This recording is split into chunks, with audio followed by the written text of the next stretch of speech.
Halo guys, assalamualaikum warahmatullahi wabarakatuh. Nama saya Deska Farhana dengan NIM 7211419032. Saya dari jurusan Akuntansi Internasional Universitas Negeri Semarang tahun 2019. Nah, di sini saya akan mempresentasikan mengenai mata kuliah Sistem Informasi Manajemen, yaitu bab 9 bertema tentang keamanan informasi. Langsung saja, yang pertama itu ada keamanan informasi atau information security. Nah, keamanan informasi ini digunakan untuk mendeskripsikan perlindungan baik peralatan komputer dan non-komputer, fasilitas, data, dan informasi dari penyalahgunaan pihak-pihak yang tidak berwenang. Nah, tujuan keamanan informasi yang pertama itu ada kerahasiaan. Nah, kerahasiaan ini seperti perusahaan melindungi data dan informasi dari pengungkapan kepada orang-orang yang tidak berwenang. Terus yang kedua itu ada ketersediaan. Nah, tujuan dari infrastruktur informasi perusahaan adalah menyediakan data dan informasi bagi pihak-pihak yang memiliki wewenang. Lalu ada integritas. Nah, semua sistem informasi harus memberikan representasi akurat atas sistem fisik yang dipresentasikannya. Next itu ada manajemen keamanan informasi. Nah, aktivitas untuk menjaga agar sumber daya tetap aman disebut dengan manajemen keamanan informasi atau information security management. Nah, aktivitas untuk menjaga agar perusahaan dan sumber daya informasi tetap berfungsi setelah adanya bencana disebut manajemen keberlangsungan bisnis atau business community management. Nah, empat tahap paling dasar dalam manajemen keamanan informasi. Yang pertama itu ada mengidentifikasi ancaman yang dapat menyerang sumber daya informasi. Nah, yang kedua itu mendefinisikan risiko yang disebabkan oleh ancaman tersebut. Nah, yang ketiga itu menentukan kebijakan keamanan. Lalu yang keempat itu mengimplementasikan pengendalian untuk mengatasi risiko-risiko tersebut. Lalu ada ancaman. Nah, ancaman keamanan informasi adalah orang, organisasi, mekanisme, atau peristiwa yang memiliki potensi untuk membahayakan sumber daya informasi perusahaan. Nah, di dalam ancaman itu yang pertama ada ancaman internal dan eksternal. Ancaman internal diperkirakan menghasilkan kerusakan yang secara potensial lebih serius jika dibandingkan dengan ancaman eksternal, dikarenakan pengetahuan ancaman internal yang lebih mendalam akan sistem tersebut. Lalu ada tindakan kecelakaan dan disengaja. Nah, beberapa ancaman merupakan kecelakaan yang disebabkan oleh orang-orang di dalam ataupun di luar perusahaan. Next itu ada jenis ancaman. Yang pertama itu ada virus. Virus adalah program komputer yang dapat mereplikasikan dirinya sendiri tanpa dapat diamati oleh si pengguna dan menempelkan salinan-salinan dirinya pada program-program dan bot sektor lain. Yang kedua itu ada worm atau caching. Nah, ini tidak dapat menempelkan dirinya kepada program lain tetapi menyebarkan salinannya melalui email.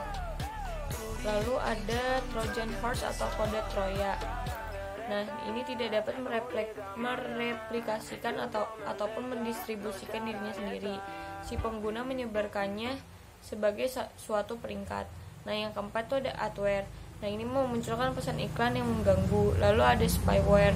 Ini mengumpulkan data dari mesin pengguna. Next, itu ada risiko. Nah, risiko keamanan informasi didefinisikan sebagai potensi output yang tidak diharapkan dari pelanggan keamanan informasi oleh ancaman keamanan informasi. Nah, ada 4 jenis risiko. Yang pertama itu ada pengungkapan informasi yang tidak terotorisasi dan pencurian. Yang kedua itu ada penggunaan yang tidak terotorisasi. Yang ketiga itu ada penghancuran yang tidak terotorisasi dan penolakan layanan. Yang keempat itu ada modifikasi yang tidak terotorisasi. Lalu ada manajemen risiko. Manajemen risiko diidentifikasikan sebagai satu dari 2 strategi untuk mencapai keamanan informasi. Nah, pendefinisian risiko ini terdiri atas 4 langkah. Yang pertama itu mengidentifikasi aset-aset bisnis yang harus dilindungi dari risiko. Yang kedua ini menyadari risikonya. Yang ketiga ini menentukan tingkatan dampak pada perusahaan jika risiko benar-benar terjadi. Nah, yang keempat ini menganalisis kelemahan perusahaan tersebut. Lalu ada kebijakan keamanan informasi. Nah, mengilustrasikan 5 fase implementasi kebijakan keamanan. Yang pertama itu ada inisiasi proyek.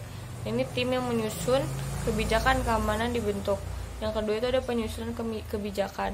Nah, tim proyek berkonsultasi dengan semua pihak yang berminat dan terpengaruh oleh proyek ini untuk menentukan kebutuhan kebijakan baru tersebut. Lalu yang ketiga itu ada konsultasi dan persetujuan. Nah, tim proyek berkonsultasi dengan manajemen. Yang keempat itu adalah kesadaran dan edukasi, yaitu program pelatihan kesadaran dan edukasi kebijakan dilaksanakan dalam unit-unit organisasi. Lalu yang kelima itu ada penyebar luasan kebijakan. Nah, kebijakan keamanan ini disebarluaskan ke seluruh unit organisasi di mana kebijakan tersebut dapat diterapkan. Lalu kebijakan terpisah dikembangkan untuk yang pertama itu ada keamanan sistem informasi. Lalu yang kedua itu ada pengendalian akses sistem. Yang ketiga itu ada keamanan personel. Yang keempat ada keamanan lingkungan dan fisik. Yang kelima ada keamanan komunikasi data. Yang keenam ada perencanaan kelangsungan usaha. Yang ketujuh ada akuntabilitas manajemen. Lalu ada pengendalian. Pengendalian adalah mekanisme yang diterapkan baik untuk melindungi perusahaan dari risiko atau untuk meminimalkan dampak risiko tersebut pada perusahaan jika risiko tersebut terjadi. Nah, yang pertama itu ada pengendalian teknis. Nah, pengendalian teknis adalah pengendalian yang menjadi satu di dalam satu sistem dan dibuat oleh para penyusun sistem selama masa siklus penyusunan sistem. Nah, di dalam pengendalian teknis itu ada pengendalian akses. Nah, pengendalian akses dilakukan melalui 3 proses tahap. Yang pertama itu ada identifikasi pengguna, yang kedua itu ada autentikasi pengguna, yang ketiga itu ada otorisasi pengguna. Lalu ada sistem deteksi gangguan yang mencakup paket antivirus dan model yang dapat mengidentifikasi ancaman dari dalam. Lalu ada firewall. Ini ditunjukkan untuk melindungi jaringan perusahaan dari gangguan lewat internet. Lalu pengendalian kriptografis yang tidak bergantung pada pencegahan akses, melainkan membuat data dan informasi menjadi tidak berguna jika didapatkan secara tidak bertanggung jawab. Lalu ada pengendalian fisik, mengamankan fasilitas komputer dengan cara membatasi atau menghalangi akses yang tidak diotorisasi. Yang kedua itu ada pengendalian formal. Nah, ini mencakup penentuan cara berperilaku, dokumentasi prosedur dan praktik yang diharapkan, dan pengawasan serta pencegahan perilaku yang berbeda dari panduan yang berlaku.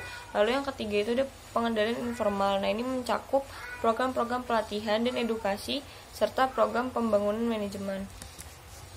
Lalu ada manajemen keberlangsungan bisnis. Yang pertama, dalam manajemen keberlangsungan bisnis itu ada rencana darurat atau emergency plan. Nah, ini melindungi para karyawan jika terjadi bencana. Terus yang kedua itu ada rencana cadangan atau backup plan. Nah, ini membuat organisasi mampu melanjutkan operasinya bahkan setelah hilangnya kemampuan komputer. Lalu ada rencana catatan penting atau vital records plan. Nah, ini menjaga agar tidak ada data berharga yang hilang.